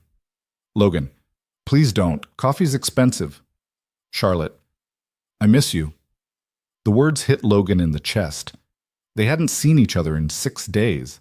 6 days that felt like 6 months. Logan, "Miss you too." Charlotte, "Can I see you? Tonight?" Logan looked around his apartment, at the peeling linoleum, the secondhand furniture, the whole shabby reality of his life that Charlotte had never actually seen. She'd been a fantasy, someone he met in nice restaurants wearing his one good shirt. Bringing her here felt like peeling back a layer he wasn't ready to expose. Logan, "Emma has a thing at daycare, probably not a good night." Charlotte, "Tomorrow then?" Logan, "I'll let you know." He felt like a coward the second he sent it, but the thought of Charlotte seeing where he actually lived, seeing the cracks and the stains and the broken dishwasher he couldn't afford to fix, it made his skin crawl. Mrs. Chen found him an hour later sitting on the apartment steps, staring at nothing. "You look like death," she said cheerfully. "Thanks, Mrs. Chen. The CEO girl wants to see you." Did you read my texts?" "Your phone was on the counter. I have good eyes." She sat down next to him with a grunt. Why did you lie to her? I didn't lie. Emma does have something at daycare. Next week, not tonight. You lied because you're ashamed. Logan's jaw clenched. I'm not ashamed. Then why won't you let her see where you live, where Emma sleeps, the real life you keep talking about protecting? Because it's not good enough. For who? Her or you? Logan didn't have an answer for that. Mrs. Chen patted his knee. She already knows you're poor, stupid boy. She saw you in a janitor uniform. You think she's going to be surprised by a small apartment? It's not about the apartment. It's about, Logan gestured helplessly, everything. I lost my job because of her. I'm living on severance that's running out. I can barely afford Emma's daycare. What kind of relationship is that? What do I even have to offer? Yourself. That's all anyone has to offer. That's not enough. It was enough last week. Last week I had a job. Mrs. Chen stood up, her knees cracking. You know what your problem is? You think love is about deserving, about being good enough or having enough. But love doesn't care about bank accounts or job titles. Love just is. She headed back inside, then paused. That girl fought her whole company for you, hired expensive lawyers, put her reputation on the line. And you're hiding from her because your dishwasher's broken? Stupid. Very stupid. She was right. Logan knew she was right. But knowing didn't make it easier. He picked up Emma at 5:30, made her chicken nuggets again because they were cheap and she'd eat them without complaining. Helped her sound out words in her library book. Cat, dog, son, run. Simple words for a simple life. His phone rang at 8:30 after Emma was asleep. Charlotte's name lit up the screen. Logan almost didn't answer, almost let it go to voicemail so he could keep hiding, but his thumb hit accept before his brain caught up. Hey, he said. Hey. Charlotte's voice sounded tired. You've been avoiding me. I haven't. Logan, don't lie. You're terrible at it. A pause. Did I do something wrong? No, you've been perfect. Then why won't you see me? Logan leaned against the kitchen counter, eyes closed. Because I don't know how to do this anymore. The sneaking around, the restaurants, the pretending. That made sense when we both had jobs and lives. But now I'm unemployed and living off your lawyer's negotiation, and I don't know what I'm supposed to be to you. You're supposed to be Logan. That's it. That's all I want. But what does that mean? What are we doing here, Charlotte? Really? Charlotte was quiet for a long time. I don't know. I just know I don't want to stop. Maybe we should, before this gets more complicated. It's already complicated. It's been complicated since the elevator. Maybe since the first time I asked why you wouldn't look at me. Charlotte's voice cracked slightly. I'm not good at this. At being vulnerable, at needing someone. But I need you, Logan, and if you don't feel the same way, if this was just, I feel the same way. That's what scares me. Why? Because needing someone means they can hurt you, means they can leave, and I can't. Logan stopped, the words catching in his throat. Emma's mother left without a word. One day she was there, the next she was gone, and I had this tiny human depending on me and no idea how to keep both of us alive. I swore I'd never put Emma in that position again, never bring someone into our lives who could just disappear. I'm not going to disappear. You don't know that. Nobody knows that. You're right. I can't promise I'll never hurt you or that this will work out perfectly. But I can promise I'm here right now, and I want to stay here. If you'll let me. Logan opened his eyes, looked around his apartment, at Emma's drawings on the fridge, at the pile of bills on the counter, at all the evidence of a life held together with duct tape and determination. Okay, he said quietly. Okay, come over tomorrow, after Emma goes to bed, 7:30. Logan, if you're not ready, I'm not. But Mrs. Chen says I'm being stupid, and she's usually right about these things. Charlotte laughed, and it sounded like relief. I like Mrs. Chen. Everyone does. It's annoying. I'll bring wine, unless you don't drink wine. Do you drink wine? I just realized I don't actually know. Charlotte. Yeah. I'm terrified. Me too. They stayed on the phone for another hour, talking about nothing and everything. Charlotte told him about the board meeting, about Marcus's smug face, about wanting to quit on the spot. Logan told her about job applications, about Emma's new obsession with frogs, about Mrs. Chen's endless supply of Korean dramas. It felt normal, almost easy. When they finally hung up, Logan felt lighter than he had in days. The next evening, Logan cleaned the apartment like his life depended on it, scrubbed the bathroom until the grout gleamed, vacuumed twice, hid the pile of bills in a drawer, put fresh sheets on his bed even though Charlotte wouldn't see his bedroom, probably shouldn't see his bedroom, definitely wasn't going to see his bedroom. Mrs. Chen arrived at 7 to watch Emma. "You look nice," she said, eyeing his button-down. "It's the same shirt I always wear. You ironed it, that's new." She pushed past him into the apartment, nodded approvingly. "Very clean. She'll be impressed." It's not about impressing her. Everything is about impressing her. You're in love. We're not. Logan gave up. Emma's already asleep. She had a big day at daycare. "I know how to babysit, Logan. I've been doing it for 3 years. "Right, sorry." Mrs. Chen softened. "Relax. The girl likes you. She's not going to care about your furniture." Easy for you to say. Nothing about love is easy. That's how you know it matters. Charlotte arrived at 7:32, carrying a bottle of wine that probably cost more than Logan's weekly grocery budget. She'd changed out of her work clothes into jeans and a sweater, hair down, minimal makeup. She looked beautiful and nervous, and so out of place in his building's dim hallway that Logan's chest hurt. "Hi," she said. "Hi." They stood there for a moment, suddenly awkward, all the phonies evaporating. "This is weird," Charlotte said finally. "Yeah. Can I come in, or are we doing this in the hallway?" Logan stepped back, let her in, watched her eyes take in the small space, the worn couch, the kitchen table with mismatched chairs, Emma's toys in a plastic bin by the window, the whole shabby reality of how he actually lived. "It's small," he said unnecessarily. "It's nice. It feels like a home." Charlotte set the wine on the counter, turned to face him.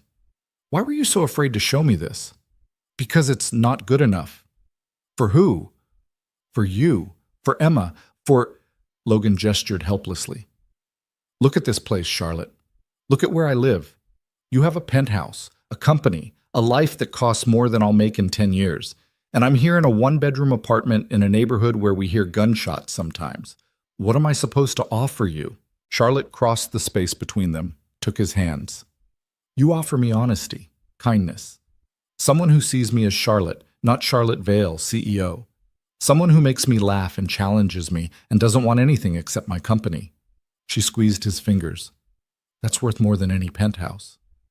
"That's easy to say when you have a penthouse to go back to." "You're right. It is easy for me. I can play it normal, it's simple, and then go home to my comfortable life." Charlotte's voice went quiet. "But I don't want to play, Logan. I want this to be real. I want to figure out how to make 2 impossible lives fit together. And I can't do that if you won't let me see all of it. The good parts and the hard parts and everything in between." Logan looked at her. At this woman who'd fought her entire board for him, who'd shown up at his apartment in a building with broken lights and no security, who was looking at him like he hung the moon despite all the evidence to the contrary. "I'm a mess," he said.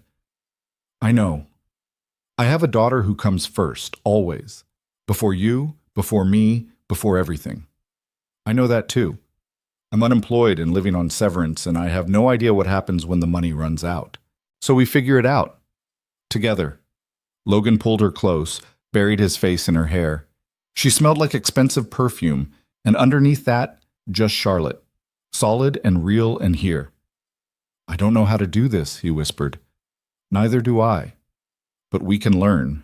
They opened the wine. Charlotte laughed at his mismatched glasses and didn't comment when Logan only filled his halfway. Sat on his worn couch and talked about everything they hadn't been able to say over text. Charlotte told him about the board meeting in detail, about how Marcus was already positioning himself to take over if she showed any more signs of being compromised by her personal life. "He's waiting for me to screw up," she said. "One more scandal, one more distraction, and he'll have enough votes to push me out." "Maybe you should let him." Charlotte looked at him sharply. "What? You said yourself you've spent your whole life doing what everyone expected. What if you just stopped, walked away, did something else?" "Like what? The company is all I know." "So learn something new. You're 30 years old, Charlotte. You could do anything." "I have responsibilities. Employees who depend on that company for their livelihoods. My father's legacy. Your father's dead, and legacies are just stories we tell ourselves about who we're supposed to be. Logan set down his wine. You want to know what I think? I think you're brilliant and capable and wasted on a job you don't even like. I think you stay because leaving feels like failure, but sometimes the bravest thing you can do is walk away. Charlotte stared at him. You're telling me to quit. I'm telling you that you have options, that you don't have to be defined by your last name or your father's expectations or what some board thinks you should do. This from the man who works himself to death because he's terrified of being poor?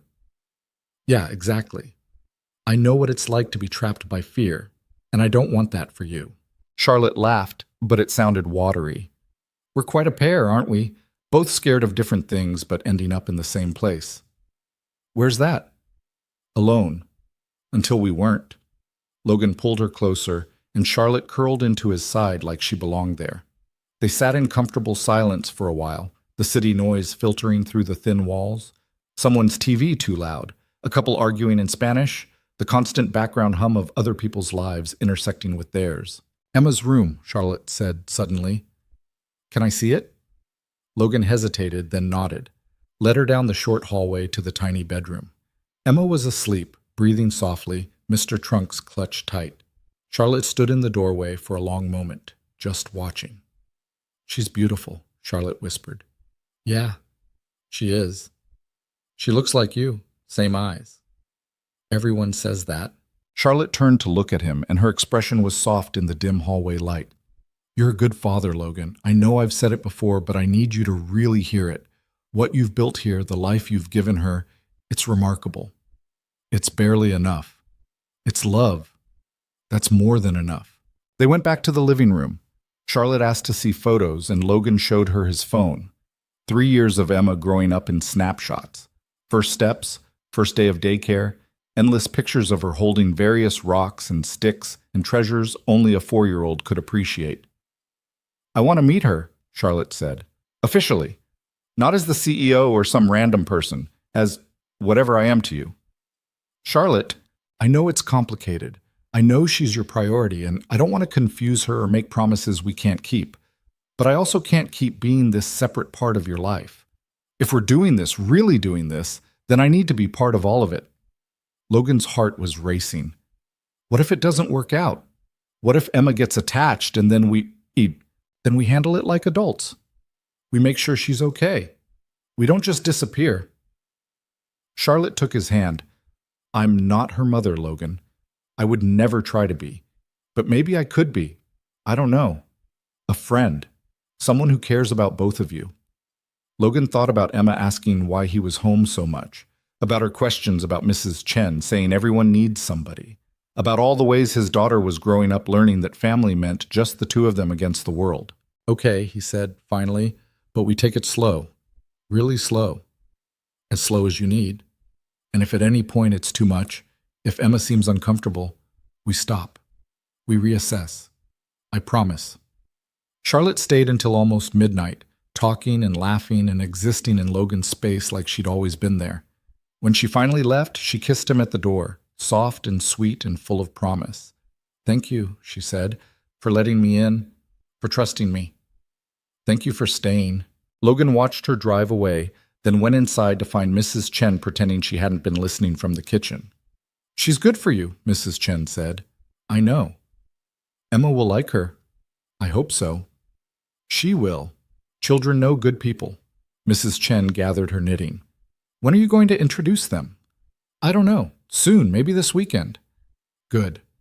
Too much waiting makes things harder. After Mrs. Chen left, Logan checked on Emma one more time.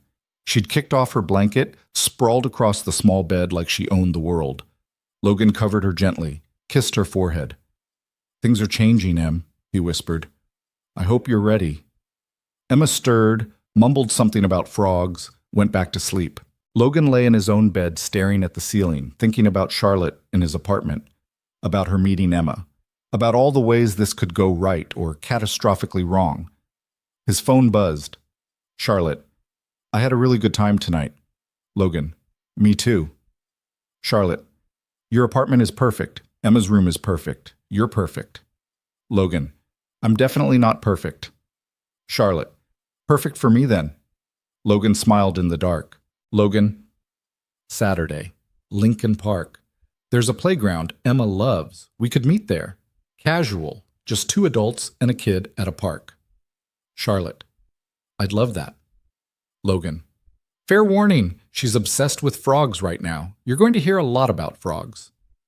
Charlotte. I'll study up. Logan. You don't have to. Charlotte. I want to. I want her to like me. Logan. She will. It's impossible not to like you. Charlotte. You're biased. Logan. Completely. They texted for another hour until Logan's eyes started closing mid-sentence. The last message he saw before falling asleep was Charlotte saying goodnight with a heart emoji that felt simultaneously too much and exactly right. Saturday arrived wrapped in sunshine and Logan's complete terror. He changed his shirt 3 times, made Emma put on the dress she hated, then let her change back into jeans when she threatened to scream. They arrived at the park 15 minutes early, and Emma immediately ran for the swings. Charlotte showed up exactly on time, wearing casual clothes that probably still cost more than Logan's monthly rent, but at least looked appropriate for a playground. She had a small bag over her shoulder and looked as nervous as Logan felt. Hi, she said. Hi. They stood there awkwardly until Emma came running over, suspicious. Who's that? She demanded. This is my friend Charlotte. Charlotte, this is Emma. Hi, Emma. Charlotte crouched down to Emma's level. Your dad's told me a lot about you. Emma studied Charlotte with the intensity only small children can manage. Are you Daddy's girlfriend? Logan choked on air. It's okay. Charlotte smiled. I'm your dad's friend. Is that okay with you? Emma considered this. Do you like frogs? I love frogs. Did you know there are over 5,000 species of frogs in the world? Emma's eyes went wide. 5,000? At least. And some of them can jump 20 times their body length. Charlotte pulled a book from her bag, a children's guide to amphibians. I brought this for you, if you want it. Emma grabbed the book like it was treasure, flipped through the pages, gasped at the colorful photos. Daddy, look! A poison dart frog. I see it, sweetheart. Emma looked up at Charlotte with something close to awe. Can you push me on the swings? If that's okay with your dad. Logan nodded, throat tight, and watched Charlotte follow his daughter to the swing set. Watched her push Emma carefully, listening intently to Emma's stream of consciousness chatter about frogs and daycare and her friend Marcus, who ate glue. They stayed at the park for 2 hours. Emma dragged Charlotte to every piece of equipment, made her go down the slide, demanded she watch Emma cross the monkey bars. Charlotte never looked bored, never checked her phone, just gave Emma her complete attention like there was nowhere else she'd rather be. She's nice, Emma announced when Charlotte went to get them all ice cream from a vendor. I like her. Yeah? Yeah, she knows about frogs, and she doesn't push the swing too high. Emma paused. Is she going to be around more? Would that be okay with you? Emma thought about it seriously. Will she try to be my mom? No, sweetheart. Nobody's trying to replace your mom. Charlotte is just someone who cares about us. Good, because I already have a mom, even if she's gone, Mrs. Chen said. Logan made a mental note to talk to Mrs. Chen about appropriate conversations with 4-year-olds. Mrs. Chen's right. You have a mom. This is different. Different good or different bad? I think different good. But you tell me if it ever feels bad, okay? Okay. Emma spotted Charlotte coming back with ice cream and ran to meet her. Logan watched them. Charlotte handing Emma a cone, Emma grabbing Charlotte's free hand naturally, both of them laughing about something, and felt his heart do something complicated in his chest. This could work. Maybe. Possibly. If they were careful. If they were lucky. If the universe decided to cut them a break for once. After ice cream, Emma crashed hard. 1 minute she was running around, the next she was falling asleep against Logan's shoulder on a park bench. Charlotte sat next to them, quiet. She's amazing, Charlotte said softly. You've done such a good job with her. I've done my best. Some days that's not much. It's everything, Logan. Can't you see that? Logan looked at his sleeping daughter, at Charlotte beside him, at the whole impossible picture they made. I'm starting to, he admitted. They walked back to Logan's car, Emma still asleep in his arms. Charlotte kissed his cheek before leaving, whispered that she'd text him later, drove away in her expensive car that didn't belong in this parking lot. Emma woke up on the drive home. "I like Charlotte," she said sleepily. "Can she come to the park again?" "Maybe. We'll see." "That means yes now, right? Because she's your friend?" Logan smiled. "Yeah, Em. That means yes." That night, after Emma was asleep with her new frog book on the nightstand, Logan got a text. "Charlotte, thank you for today, for sharing Emma with me. It means everything." Logan, "She liked you. A lot. You're officially approved." Charlotte, "Best news I've gotten all week." Logan, "I'm falling in love with you. Just thought you should know." He stared at the message for a full minute before hitting send. Watched the dots appear, disappear, appear again. Charlotte, "I'm already in love with you. Just thought you should know." Logan set his phone down with shaking hands. This was real. This was happening. And for the first time since getting fired, since the whole world turned upside down, Logan felt like maybe, just maybe, everything was going to be okay. The severance money lasted exactly 3 months and 2 weeks. Logan watched the number in his bank account shrink with the kind of anxiety that made sleep impossible and appetite disappear. He'd been careful, no unnecessary expenses, cut back on everything except Emma's necessities. But careful didn't matter when money went out faster than it came in. He'd applied to 47 jobs, got callbacks from 3, offers from none. "You're overqualified," one hiring manager told him. "Your employment gap raises questions," said another. The third just never called back. It was late May when Logan sat at his kitchen table with a calculator and a stack of bills, doing math that refused to work no matter how many times he tried. Rent was due in 6 days. Daycare was already 2 weeks behind. The electricity bill had a bright red final notice stamp across the top. He had $432. Charlotte had been staying over more often, 2, sometimes 3 nights a week. Emma had stopped asking if she was staying and started asking when she was coming back. They'd fallen into something that looked almost like a family, and Logan had let himself believe it could last. Now he stared at the bills and felt that belief crumbling. His phone rang. Charlotte. "Hey," he answered, trying to sound normal. "Hey yourself. Emma still wants pizza tonight, right? I was thinking we could try that place on Halstead." "Charlotte, we need to talk." The silence on the other end was immediate and heavy. "Okay," she said carefully. "That's never a good way to start a conversation. Can you come over? After Emma's asleep?" "Logan, you're scaring me." "I know, I'm sorry. Just, can you come over?" "I'm already in my car."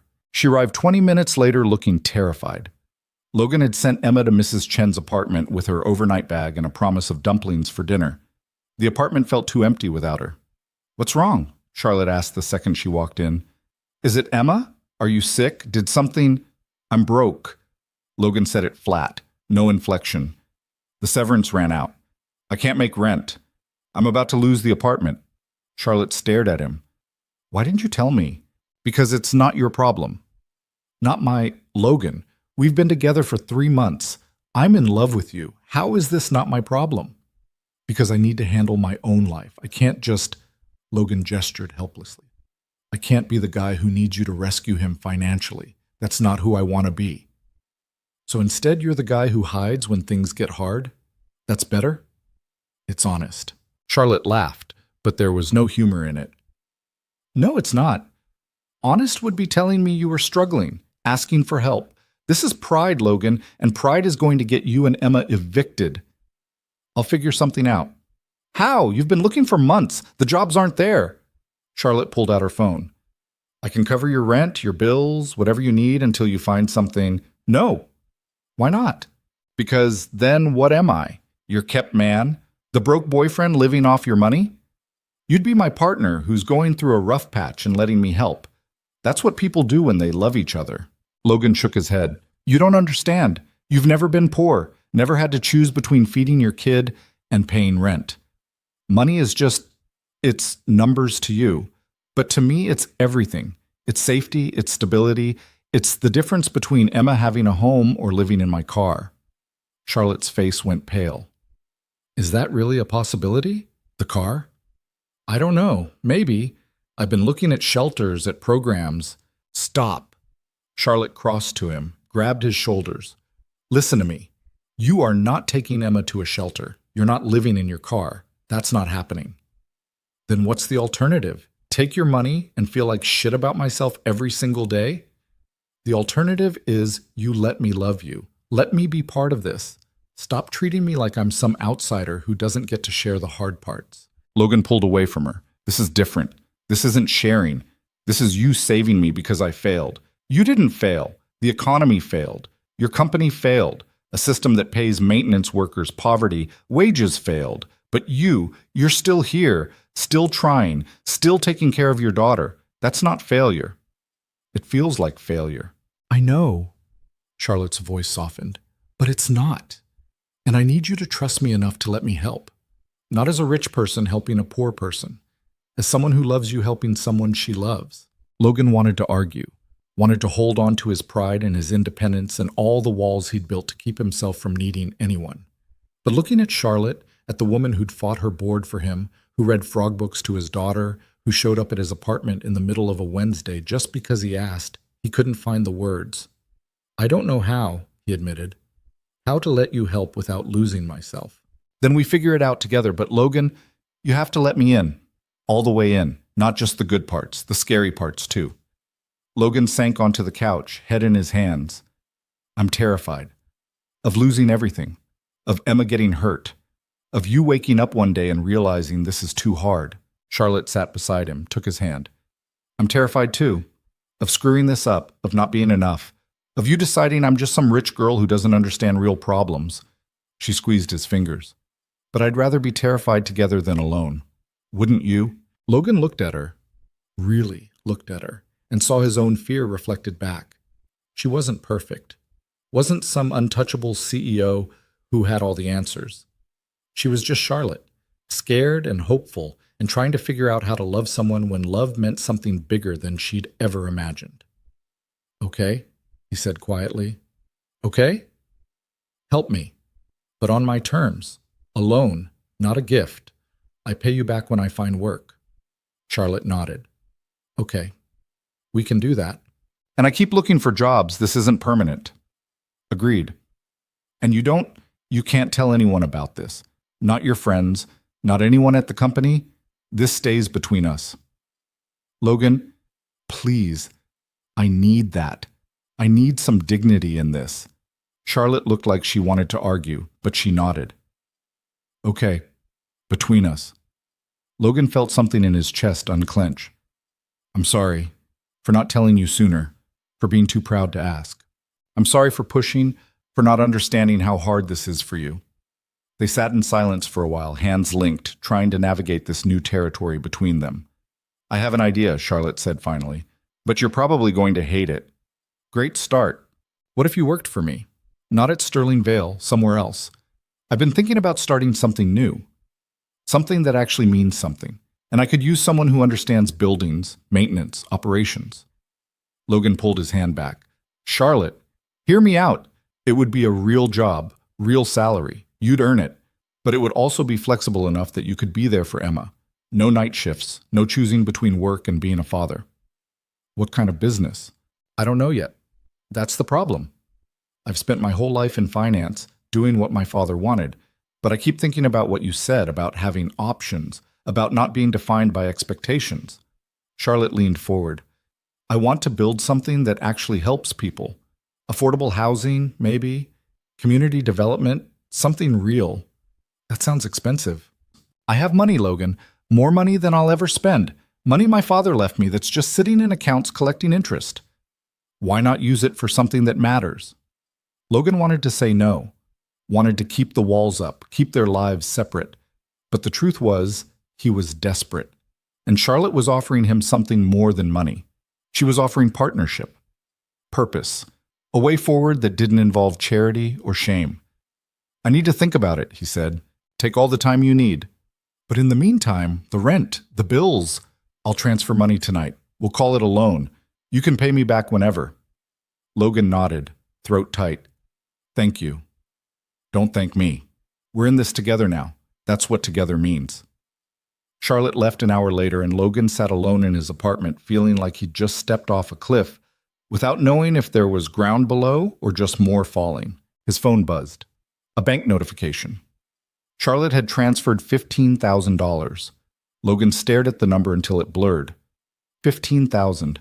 More money than he'd ever had at one time. Enough to cover months of rent, to catch up on bills, to breathe for the first time since getting fired. He wanted to feel grateful, relieved. Instead, he felt small. Mrs. Chen brought Emma back an hour later. The CEO girl looked upset when she left, Mrs. Chen said. Everything okay? Define okay? You're still together? Yeah, we're still together. Then it's okay. Mrs. Chen headed for the door, then paused. Pride is a luxury, Logan. Love is a necessity. Don't confuse the two. After Emma was asleep, Logan lay in bed thinking about Charlotte's offer. A real job with flexible hours. Working on something that mattered. It sounded too good to be true, which usually meant it was. But what if it wasn't? What if this was just life offering him a break for once? His phone lit up. Charlotte, I know you're probably overthinking this, but I meant what I said. I want to build something with you, not just a relationship, something real that helps people. Think about it. Logan, I am thinking about it. That's the problem. Charlotte, what's the worst that could happen? Logan, I fail. You resent me. Emma gets hurt. We lose everything. Charlotte, what's the best that could happen? Logan stared at the question. He'd spent so long preparing for worst-case scenarios that he'd forgotten how to imagine good outcomes. Logan, we build something amazing together, and maybe I stop being terrified all the time. Charlotte, I like that version better. Logan, me too. But I don't know how to get there from here. Charlotte, one day at a time, one choice at a time, starting with you saying yes to working with me. Logan, I haven't said yes yet. Charlotte, but you're going to. I can tell. Logan smiled despite himself. Logan, you're very confident for someone whose boyfriend is currently unemployed and living off her money. Charlotte, you're not living off my money. You're accepting help from someone who loves you. There's a difference. Logan thought about that for a long time after Charlotte said goodnight, about the difference between charity and love, between dependence and partnership, between failing alone and succeeding together. 2 days later, Logan called Charlotte. I'm in, he said. Whatever you're building, I want to help. Charlotte's laugh sounded like relief and joy mixed together. Really? Really, but I have conditions. Of course you do. I want a real contract, market rate salary, clear responsibilities. This has to be legitimate. Agreed. And if it doesn't work, if I'm not good at this, you fire me. No keeping me on because we're together. That seems harsh. That seems fair. Charlotte was quiet for a moment. Okay, deal. When can you start? What am I starting? I don't know yet, but I'll figure it out. They spent the next month planning. Charlotte hired lawyers and accountants. Logan researched affordable housing models, community development strategies, programs that actually worked. They met in coffee shops, in Charlotte's apartment, and once, memorably, in Logan's living room while Emma built block towers and explained frog biology to anyone who would listen. Slowly, something took shape. Not a company exactly, a foundation. Charlotte would fund it, Logan would run operations, and they'd focus on creating affordable housing with built-in support services. Childcare, job training, the things Logan had needed and never had access to. We should call it Carter Vale, Charlotte said one afternoon. Logan looked up from the papers he was reviewing. What? The foundation. Carter Vale Community Development. Your name and mine. That sounds like a law firm. Okay, what about Vale Carter? Still sounds like a law firm. You're very difficult to please. I prefer realistic. Emma looked up from her coloring book. What about Emma's house? They both turned to look at her. What about it, sweetheart? Logan asked. You're building houses for people who need them, right? Like we needed this apartment when Mommy left? Emma's logic was 4-year-old simple. So it should be Emma's house, because I know what it's like. Charlotte's eyes filled with tears. Emma, that's perfect. And it was. Emma's House Foundation launched in September. Small at first.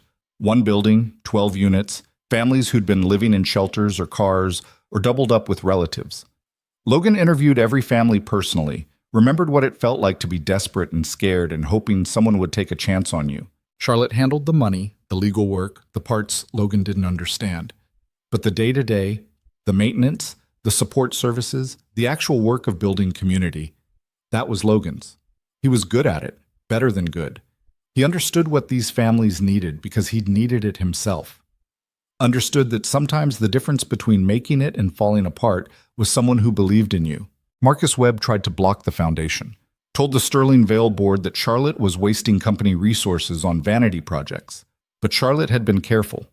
Emma's house wasn't connected to Sterling Vale.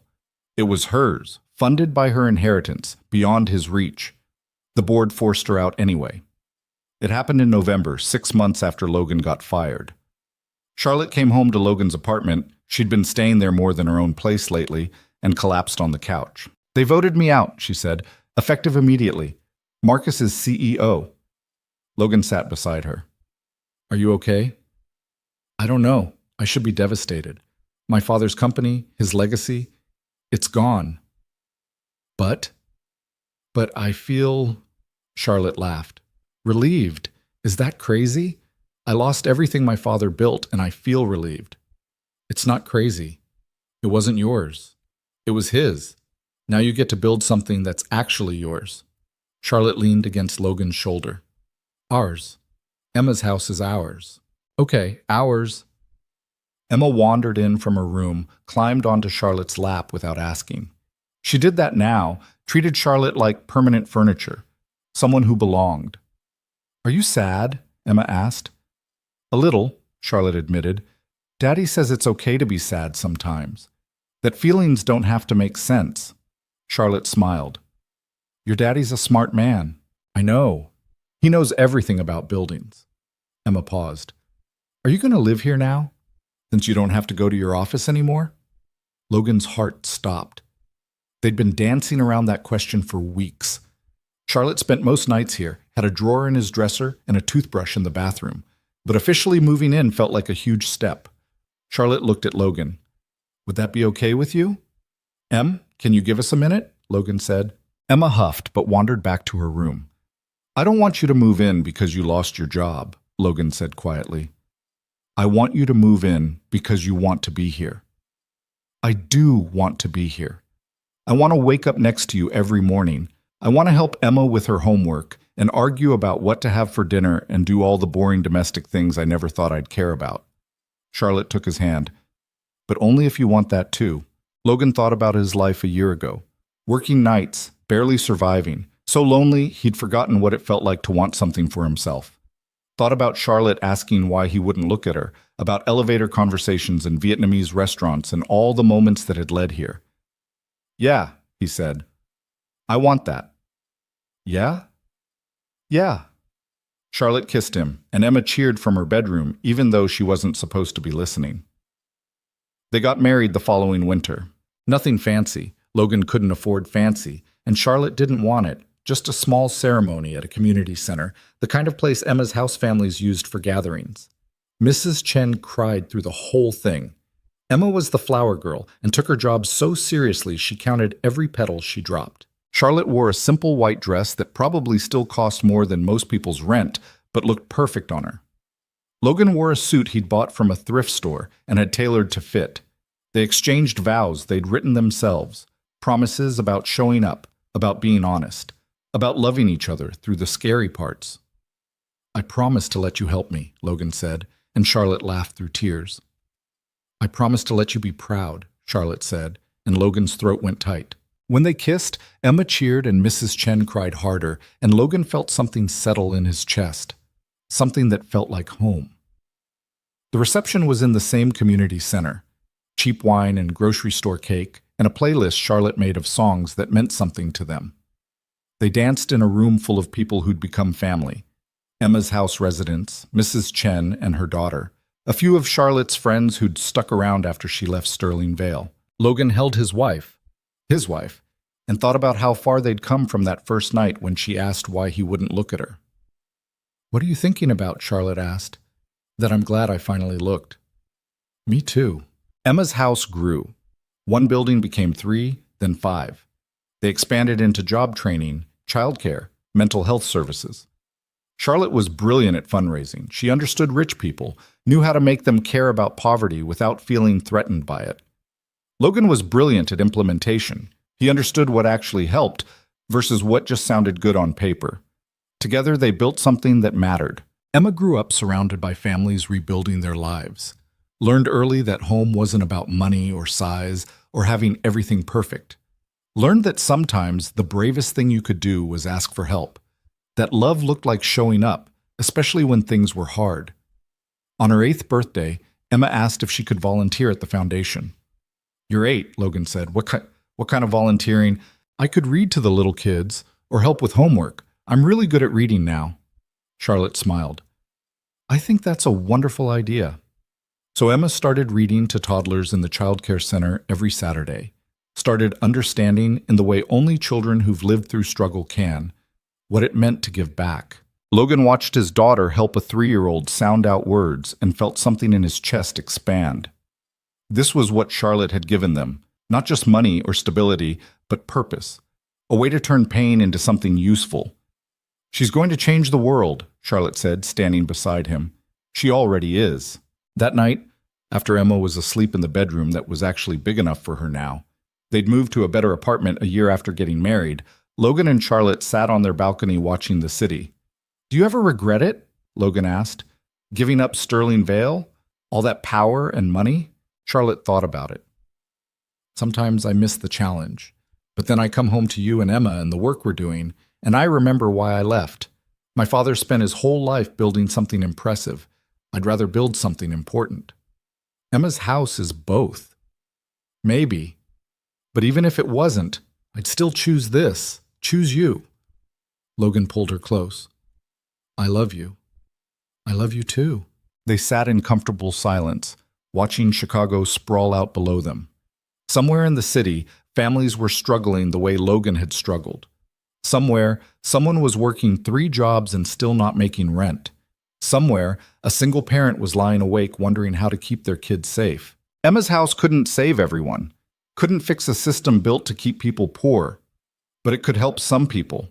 Could be the difference between making it and falling apart for a few dozen families a year. And maybe that was enough.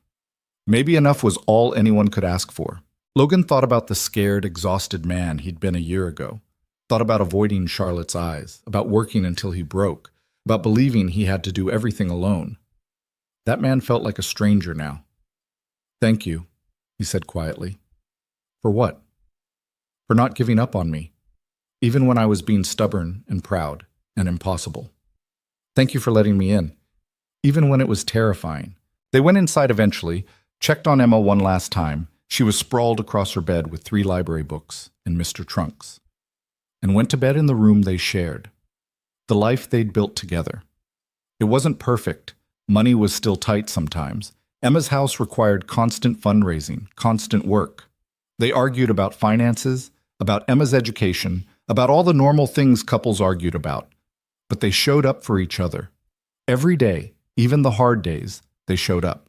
And in the end, that was what mattered. Not the money or the success or the impressive titles, just 2 people who'd decided that loving each other was worth the risk, worth the fear, worth rebuilding their entire lives around. Years later, when people asked how they met, Charlotte always told the truth. "He was invisible and I refused to let him stay that way." And Logan would add, "She was untouchable and I stopped being afraid to reach." Emma would roll her eyes at both of them and say, "They met in an elevator and Dad saved her life and now we help people." The end. Which was true too, in its way. The simple version of a complicated story. The story of 2 people from different worlds who built a bridge between them. Who learned that love wasn't about deserving or being good enough.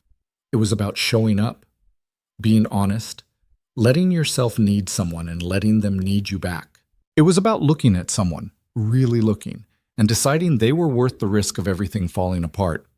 Because sometimes, if you were lucky, everything fell together instead. And Logan and Charlotte were lucky. Not in the fairy tale way where everything was easy and perfect, but in the real